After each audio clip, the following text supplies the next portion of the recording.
Bonjour à tous, chers amis. Pour le cours numéro 28 sur le Rambam, on a vu différentes questions, des questions majeures qui se posent tous les jours. Alors nous allons à présent étudier le texte du Rambam, chapitre 6. Aleph. Darech briato shel adam liot nimshach bedeotav ubema'asav achar re'av v'chaverav v'noel kiminag ad shem medinato. C'est la nature de l'humain de suivre et d'imiter le comportement de son entourage. לפיכך צריך אדם להתחבר לצדיקים ולשב אצל החכמים תמיד כדי שילמוד ממעשיו. C'est pour ça qu'il faut toujours s'assurer qu'on soit entouré de bonnes personnes, avec des justes. ויתרחק מן הרשעים ההולכים בחושך כדי שלא ילמוד ממעשיהם. וששלמה אומר הולך את החכמים יחכם ורואה חסידים ירוע. ואומר אשרי האיש וגומר. Donc le roi Shlomo nous dit que celui qui sera ami avec les sages deviendra intelligent, et celui qui sera ami avec celui qui n'est pas bête le sera lui aussi.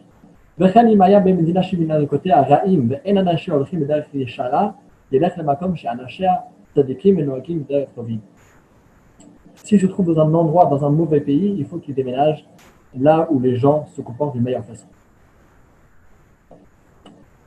Et la suite de la même halakha,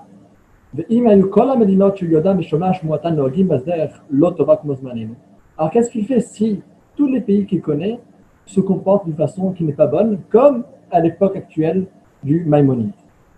Qu'est-ce qu'il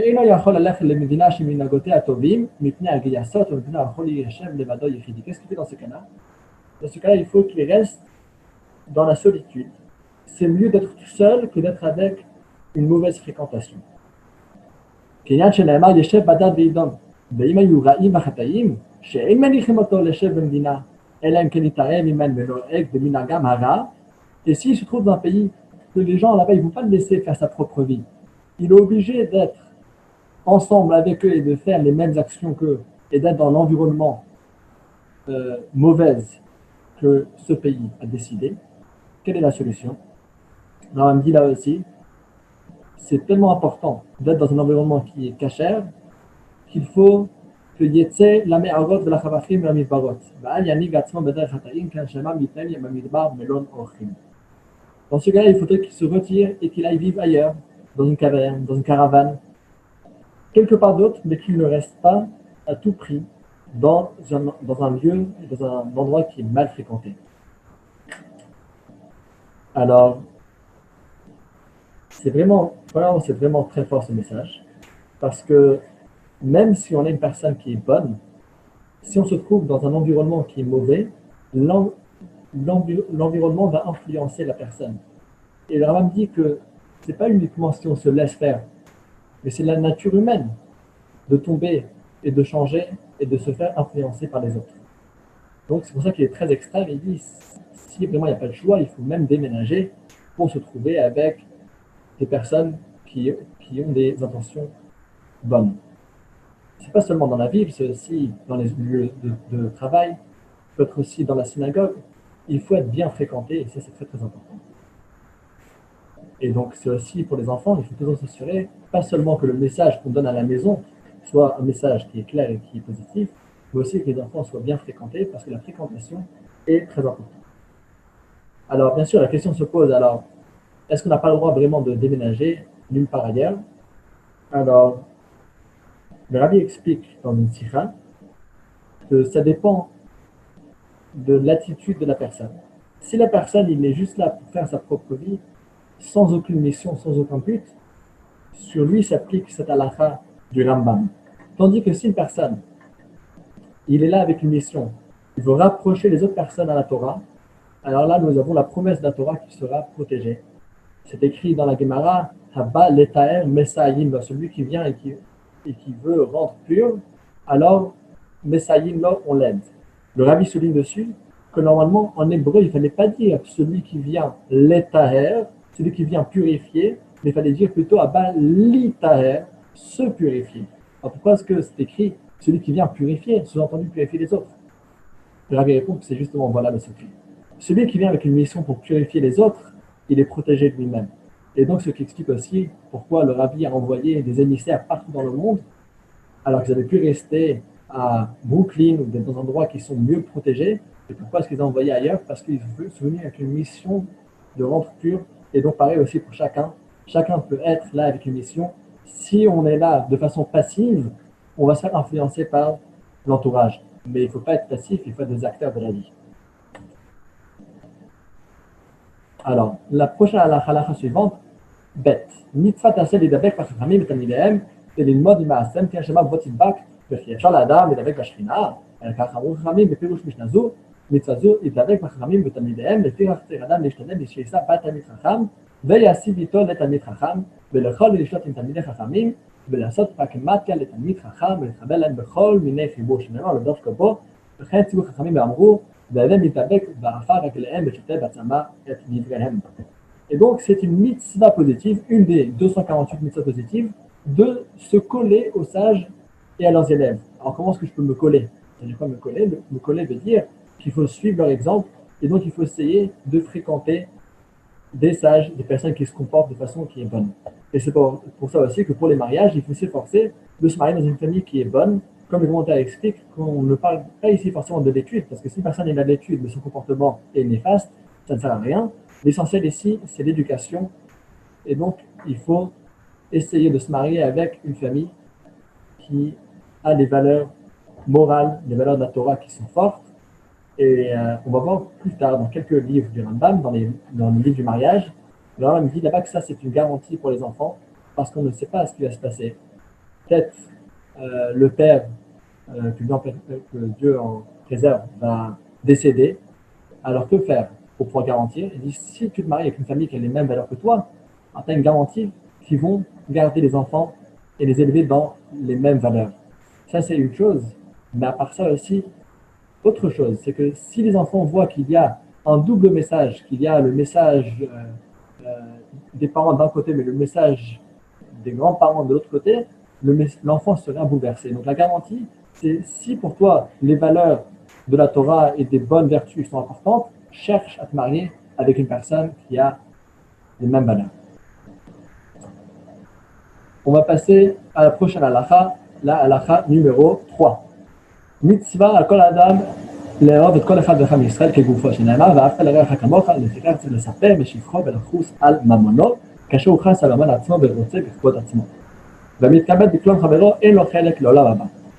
Une mitzvah d'aimer chaque juif, c'est écrit aime ton prochain comme toi-même.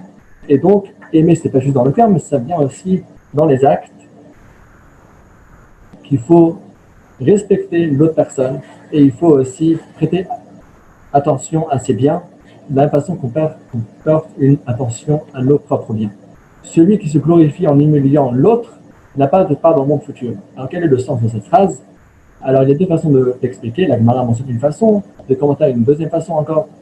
C'est premièrement une personne, par exemple, qui arrive quelque part et personne ne le connaît, alors il veut se faire passer pour une personne qui est respectée, importante. Qu'est-ce qu'il va faire? Il porte quelque chose, il porte une charge, il va dire à son ami, c'est quoi, est-ce que tu peux le porter pour moi? Et comme ça, il va rabaisser son ami, lui genre c'est le porteur et moi je suis l'homme important. Ça c'est un exemple, bien sûr il faut l'appliquer dans chacun. Il y a une autre façon, qui n'est pas dans l'action mais qui est dans la parole, c'est de dire, vous voyez, je ne suis pas comme certains parce que je suis comme ça. Et donc on veut se comparer à une autre personne tout en rabaissant l'autre pour se glorifier. Et donc celui qui fait ça c'est très grave parce qu'il faut aimer son prochain comme soi-même. Pour l'illustrer avec une histoire, il y avait une fois le Rabbi Rachab avec son grand frère, le Razo. Donc ils avaient peut-être 5 ans, 7 ans. Le Rabbi Rachab c'était le jeune frère. Et ils jouaient ensemble. Le problème était que le petit frère de Rabbi Rachab était plus grand de taille. Alors ce grand frère n'était pas content.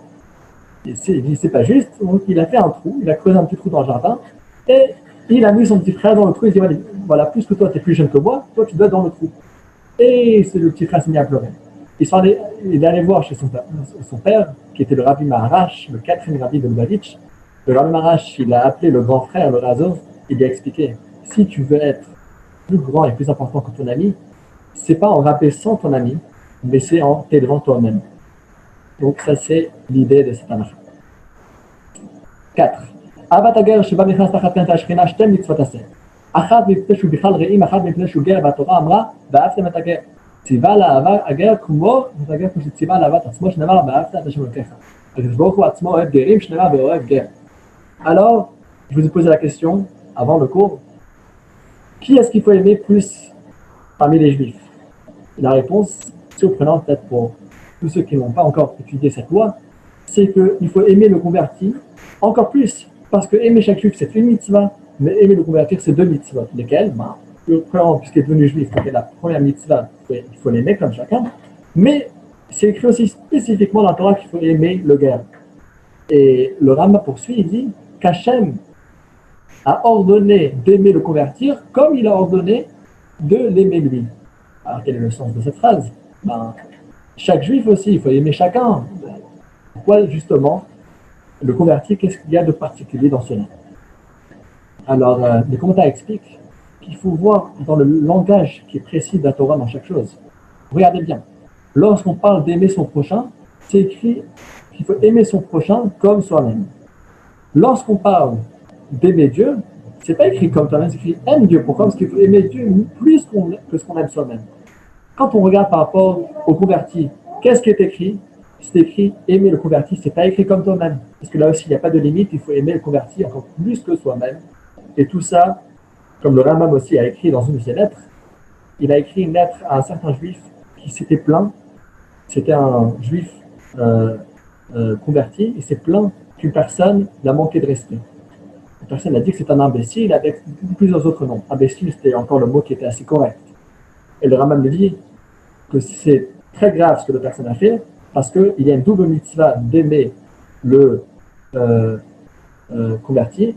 Alors il dit, à part ça, comment est-ce qu'il peut t'appeler bête, imbécile, alors que tu n'étais pas juif et tu as compris que la façon de se rapprocher le plus de Dieu, c'est en se convertissant et devenir juif. Alors, finalement, pourquoi est-ce qu'il faut aimer? Je comprends qu'il faut l'aimer, il faut faire très attention à lui, mais pourquoi plus que le juif? Alors, dans la Kabbalah, il y a une explication dessus qui dit que c'est parce qu'il y a une règle, qu'il y a des fois des neshamot qui sont dans un niveau qui est trop élevé et qui ne peuvent pas redescendre dans le monde de façon on va dire, classique. Et donc, cette neshama, elle va rentrer de façon cachée dans le corps d'un non-juif, mais qui va réveiller en lui l'envie de se convertir. En vérité, il a une neshama qui est encore plus élevée, une neshama qui n'a pas pu venir directement chez un juif. D'ailleurs, David Amelech, le roi de Mashiach, il descend de Ruth, qui était une convertie, et c'est expliqué dans Kabbalah que c'est la même chose, la même idée que je viens de dire, que c'est parce que ce sont des neshamot qui sont trop élevés, qui ne peuvent pas descendre de façon classique, parce que les mauvais penchants, ils ne vont pas laisser cette neshama descendre dans le monde, et c'est pour ça qu'Hachem fait que cette neshama descend de façon que personne ne remarque qu'il est important, mais après finalement, il aura l'envie de se convertir, et ça c'est parce qu'il a une neshama qui est très importante en lui, d'où vient aussi une raison supplémentaire de l'aimer encore plus. Alors, la cinquième halakha. כל השונאך מישראל בליבו הרבה בלא תעשה שנאמר לא תשנא את אחיך בלבביך. ואין נוקין עליו זה לפי שאין בו מעשה. ולא זירת תורה אלא על שנאה שבלב, אבל מכה את חברו בעמך. אף על פי שאינו רשאי, אינו אומר משום לא תשנא. Ne pas haïr son prochain, c'est une mitzvah négative. Est-ce qu'on reçoit des malcotes pour ça? Non, il n'y a pas de coup parce que c'est pas une mitzvah dans l'action et personne ne peut juger ton cœur. Et donc ça c'est une chose qui est jugée par Hachem directement. Et cette transgression, c'est uniquement dans le sentiment du cœur. La transgression de frapper, c'est une transgression qui est mise à part, qui ne fait pas partie de celle-là. Elle existe aussi, mais ça ne fait pas partie de l'otisna. Haïr, c'est uniquement dans le cœur. Alors, la sixième halakha. Kshe-yerta ish le-ish. לא יסתמן ואשתו כשנאמר ברשעים, ולא דיבר אבשלום את אמנון מאומן למרע והטוב, כי שנא אבשלום את אמנון. אלא מצווה עליו לא הודיע ודבר לו, למה עשית לי כך וכך, ולמה חטאתי לי בדבר פלוני. שנאמר, הוכיח תוכיח את המקרה. ואם חזר וביקש ממנו למחול, לא צריך למחול, ולא יהיה מוכל האכזרי שנאמר, ויתפלל אברהם אל האלוקים. Alors, si personne dit faute, quelle est l'approche juste? Je peux dire, bon, je ne parle plus avec lui. Comme ça, voilà, il n'existe plus. Alors, on m'a dit non, ce n'est pas l'approche qui est juste. L'approche qui est juste, c'est de parler avec lui. Pourquoi est-ce que tu m'as fait ça? Et de l'informer qu'il a fauté. Pourquoi? Parce que d'haïr son prochain dans le cœur, c'est une chose qui est très très grave. Et donc c'est pour ça qu'il faut rajouter, intensifier dans la paix dans le monde. Et donc c'est pour ça qu'il faut aller pour essayer de réconcilier et de l'expliquer. Alors, il y a souvent des gens qui font des choses et qui ne se rendent pas compte à quel point est-ce que ça peut causer du tort. Alors, il faut essayer de parler avec eux. Maintenant, bien sûr, vous aurez beaucoup de questions sur ça. Ne vous en faites pas, il y a encore quelques lois, on va voir différentes nuances dans cette loi. Parce que des fois, ce n'est pas possible, etc., etc. On voit juste la règle générale qu'il ne faut pas garder de rancune contre son ami, même celui qui m'a fait du tort. Vaut mieux essayer de réconcilier et de parler avec lui et qu'il présente ses excuses, comme ça, on va ramener la paix. S'il demande pardon, alors il y a une mitzvah de le pardonner. Et comme on voit avec Abraham, sa femme était capturée par Abimelech, le roi de Pélishtim, et malgré cela, finalement, lorsqu'il a présenté ses excuses, Abraham Avinu l'a excusé. Alors, Zayn, la septième halakha, העורך חברו שחטא ושלח בדרך לא טובה, מצא להחזירו ומוטב להודיע שהוא חוטא על עצמו במעשיו, הרעים שנאמר הוכיח תוכיח את המתחת. המוכיח את חברו, בין מדברים שבינו לבינו, בין מדברים שבינו לבין מקום, צריך להוכיחו בינו לבין עצמו. Alors, c'est une nouvelle mitzvah. Et ces mitzvahs, souvent, on ne se rend pas compte que c'est une obligation, mais la mitzvah, elle est de ramener son prochain au droit chemin. Je vois une personne qui a fauté, je peux dire, ah, c'est pas ma faute, c'est lui, c'est pas moi. Non, il y a une mitzvah de la Torah. Une mitzvah, elle est d'aller et de réprimander. Comment réprimander? De façon avec beaucoup d'amour. Premièrement, ça doit être en privé uniquement pour ne pas le faire honte. La suite de la septième halakha, vidabelo benachat de shonakav yodia lo she'ino melo ela letobato lavio lechayo lamaba. Im kibel mimenu mutav. ואם לאו יוכיחנו פעם שנייה ושלישית, וכן תמיד חייב אדם להוכיחו עד שיכירו החוטא, ואמר לו איני שומע. בכל שאפשר בידו למחות ואינו מוחה, הוא נתפס בעוון אלו כיוון שאפשר לא למחות בהם. Alors, il faut le parler doucement, tendrement, et bien sûr, le laisser savoir qu'on le parle juste pour son bien, comme ça il va mériter au monde futur et à toutes les bonnes choses. S'il accepte, c'est bien, et sinon, il faut essayer, encore une fois, il ne faut pas lâcher. Jusqu'à ce que l'autre personne nous rejette, il est même prêt à nous frapper, alors là, ok, là, il y a une limite. Il ne faut pas se mettre dans un danger et prendre des coups pour essayer de rapprocher l'autre. Mais sinon, on a une responsabilité envers l'autre. Si on a l'opportunité d'empêcher une personne de faire du mal et on ne le fait pas, alors la Torah considère comme si on prend part de la responsabilité. Alors, comment réprimander? La halakha 8. המוכיח את חברו תחילה, לא ידבר לו קשות עד כי יחלימנו שנאמר, ולא תישא לך חטא. כך אמרו חכמים, יכול אתה מוכיחו ופניו משתנות, תלמולו ולא תישא לך חטא. מכאן שאסור לאדם להחלים את ישראל בכל שכן ברבים, אף על פי שהמחלים את חברו אינו לוקה עליו, אדון גדול הוא, כך אמרו חכמים, על רבים פני חברו ברבים, אין לו חלק לעולם הבא. Alors, même lorsqu'on vient réprimander quelqu'un parce qu'il a fait une faute, il faut le faire de façon à ce qu'il n'aurait pas honte. Parce que celui qui fait honte à son ami, il n'a pas de part dans le monde futur. Je vais ajouter encore une parole de la Gemara. La Gemara dit dessus que celui qui fait honte à son ami a réalisé qu'il ou chauffeur tamil, c'est comme s'il l'a tué. Quel rapport entre faire honte et tuer, quand même, ce sont deux avérotes, les deux sont des fautes graves, mais comment comparer? La Gemara explique qu'elle dit oui. On voit que lorsqu'on fait honte à une personne, alors sa couleur de visage elle change, elle devient blanche, elle devient rouge. C'est-à-dire que le sang est en train de venir et de partir. Donc c'est comme si je l'ai tué, parce que le tuer, c'est de retirer le sang, et ça c'est un mini-assassinat. Et donc c'est la Torah considère très très grave de faire honte à autrui. לפיכך, צריך האדם להיזהר שלא לבייש חברות רבים מלקדם הגדול ולא קרא לו בשם שהוא בוש ממנו ולספר לפניו דבריו שהוא בוש ממנו, ובאמת דברים אמורים בדברים שבאדם לחברו. אבל בדברי שמיים, אם לא חזר בו בסתר, מחלימים אותו ברבים ומפרסמים חטאו וחטפים אותו בפניו ובזים מקללים אותו עד שיחזור מוטב כמו שעשו כל הנביאים בישראל. Et donc, que ce soit une personne qui est grande, qui est simple, il ne faut jamais le faire honte. Maintenant, dans quel cas est-ce que cela s'applique? Si c'était une faute que lui l'avait commis envers autrui. Si c'est une personne qui est un rebelle face à Dieu, alors là, il faut le réprimander même de façon forte. À préciser que le Rambam, plus tard, on va voir dans son livre, qui parle qu'il y a une différente statut de juifs. Il y a des juifs qui s'appellent Timokot et Mishbou. Littéralement, ce sont des bébés qui étaient capturés parce que c'était l'exemple classique qu'on avait, des juifs qui étaient sans éducation juive, parce qu'à l'époque, il y avait des fois des non-juifs qui capturaient les enfants juifs, et les juifs ne savaient même pas ou à peine qu'ils étaient juifs. Alors là, dans ce cas-là, même lorsqu'il est soi-disant contre Dieu, il n'est pas contre Dieu, c'est juste qu'il n'a jamais eu d'éducation, donc il ne sait pas quelle est notre relation avec Dieu. Donc dans ce cas-là, ces personnes-là que c'est tous les juifs aujourd'hui, même un juif qui sera soi-disant fâché sur Dieu, c'est pas une personne qui est un rebelle contre Dieu, c'est simplement qu'il manque d'éducation. Et donc là, c'est comme l'éducation pour les enfants, il faut le faire avec beaucoup d'amour et beaucoup de tendresse. Neuvième et avant-dernière halakha d'aujourd'hui. מי שחטא עליו חברו ולא רצה להוכיחו ולא דבר לו כלום, מפני שהיה החוטא אדיוט ביותר, או שהייתה דעתו משובשת ומחל לו בליבו ולא סתמו ולא הוכיחו, הרי זו מידת חסידות, לא הקפיד התורה אלא על המסקנה. Si personne ici, bon, vous savez quoi, ça ne sert à rien de parler avec celui qui m'a fait du tort, parce que de toute façon, il ne va rien comprendre. C'est une personne qui est dans un niveau trop bas, mais je vais le pardonner. Est-ce que ça marche? On dit oui, ça marche, parce que notre problème était uniquement si tu vas garder des sentiments négatifs contre l'autre. Mais si tu vas le pardonner, parce que c'est un cas que tu ne peux pas le faire améliorer ses actions, là, il n'y a aucun problème. Et dixième halakha, c'est dans un nouveau sujet. Donc, avant d'arriver dans ce dernier sujet qu'on va voir aujourd'hui, pour conclure, qu'est-ce qu'on fait avec une personne qui se comporte mal? Alors, personne qui se comporte mal, premièrement, on a la responsabilité de le rapprocher vers le bien.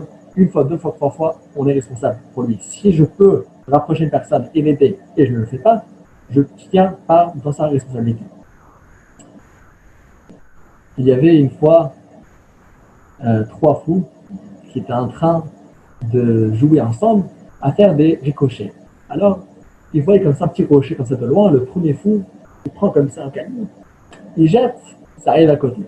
Le deuxième fou, il dit moi je prends toute une poignée comme ça, il jette.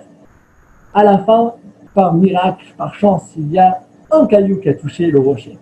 Le troisième fou, il dit moi je vais faire encore mieux, il prend deux poignées pleines de cailloux et il jette. Et là, il y a quelques cailloux, comme ça, 3-4 cailloux comme ça qui arrivent sur le rocher. À ce moment-là, il se rend compte, ah mais c'était pas un rocher, le rocher est en train de se lever, qu'est-ce que c'est bon. Donc, et il se rend compte que c'était un rhinocéros. Le rhinocéros, il a reçu des cailloux sur lui, il se lève, il est tout vénère. Et il voit d'où viennent les cailloux, il voit comme ça 3 individus, et il s'approche comme ça, face à eux, il va en terminer avec eux. Alors le deuxième et le troisième fou, il commence à s'enfuir. Mais le premier fou qui a jeté le premier caillou, il reste sur place. Alors les deux fous, ils disent au premier, mais enfuis-toi, il va te tuer. Ah, il dit, mais pourquoi? Moi, je ne l'ai pas touché. Et donc ça, c'est exactement l'idée qu'on a ici. C'est pas moi, c'est lui, c'est pas moi. Non, on est tous responsables. Et si je peux aider quelqu'un à faire une mitzvah, je suis responsable de le faire. Si une personne il a fait une faute, pas juste de façon générale, mais envers moi, alors il faut essayer de réconcilier, il faut parler avec lui. Si c'est une personne qui n'est pas possible de parler avec lui, alors là, on a l'obligation de le pardonner. Non, à préciser, s'il y a une personne qui est vraiment mauvaise et qu'on sait qu'en le pardonnant, il va recommencer, alors le Shulchan dit qu'on n'a pas d'obligation de le pardonner. Si à cause du fait que je vais le pardonner, il va recommencer et il va me prendre comme son punching ball. Et donc, il y a quand même une limite à chaque chose. Il faut faire les choses de la meilleure façon, mais sans non plus se faire écraser. On avait dit aussi que si une personne, quand je vais venir pour rapprocher, il va me frapper, alors là, il ne faut pas le faire. Alors, dixième halakha, l'obligation qu'on a envers les veuves et les orphelins. חייב אדם להישא ביתומים ואלמנות מפני שנפשם שפלה על לימוד ורוחם נמוכה אף על פי שהם בעלי ממון. אפילו למלטו שממילא פתאומם מוסרין ענון עליהם שנאמר כל רע ביתום לא תענון ואך נוהגין עמהם לא ידבר עליהם אלא רכות ולא ינהג בהם אליו מן הכבוד ולא ירחיב תקופה בעבודה בליבם בדברים קשים ויחוס על ממונם יותר ממעון עצמו כל המקניתם או מכניסם או הרחיב להם או רדה בהם או איבד ממונה הזה עובד לא תעשה בכל מקרה מנקה אותם או המקללם. Alors même si la veuve ou les orphelins ils sont riches, même si c'est la veuve du roi, ils ont quand même une faiblesse et c'est pour ça que la Torah elle demande encore plus de faire attention à notre relation, à la façon comment on va avoir une relation et de respecter les sentiments de la veuve et des orphelins. ולאו זה אף על פי שאין לוקים עליו, הרי עונשו מפורש בתורה, לך אפיו הרגתי אתכם בחרט. ברית כרותה בתחילת להם משמע בעולם, שכל זמן שהם צועקים מחמת נפרץ הנשיא שנאמר, כי צועק יצעק עליי שבוע השמונה סכנתו, la Torah dit qu'il y a une alliance particulière entre Hachem et les veuves et les orphelins, que si une personne il est fait du tort, Hachem il va venger. באמת דברים אמורים, בזמן שאם נתן לצורך התורה, אבל אם נתן בדריו בדלנן תורה אפילו אומנות, או לליכה מלך ישרה, זה מותר אף על פי שכן לא ינהג לגבי מנהג כל אדם, על יעשה להם הפרש מנהלי מנהל חכמים, גדולים וגדולים שנאמר, נשים הריב וריבם. אחד יתום אחד מאב ואחד יתום מאם, ועד מתי יקיים יתומים לזה, עד שלא יצריכו עליו גדול, לסבך עליו ולעולם להתנפל בהם, אלא יהיה עושה כל צורכי עצמו לעצמו כשאר כל המתונים. Alors ça c'est bien sûr si on est dur avec eux juste comme ça, mais si par contre c'est pour leur bien, par exemple, je dois les apprendre quelque chose, je dois les éduquer, et je suis obligé d'être strict, alors là ok, c'est pour leur bien. Mais même dans ce cas-là, il faut le faire avec plus de tendresse et plus de finesse. Jusqu'à quand est-ce qu'une personne est considérée orphelin? Tous ceux qui n'ont pas dit leurs parents, ils sont tous orphelins alors. Il dit non, orphelin c'est celui qui est encore jeune, qui avait besoin de son père pour pouvoir, ou bien de ses parents, pour pouvoir s'occuper de soi-même, et dès qu'il est adulte, qu'il est indépendant, il est plus considéré orphelin par rapport à cette loi particulière.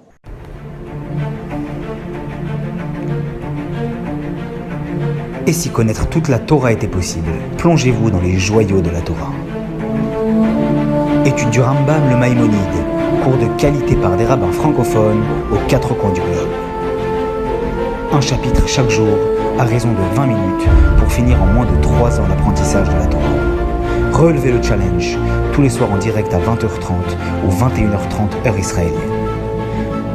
Nos cours sont accessibles à tout moment, YouTube, Facebook et sur notre site torah24.com.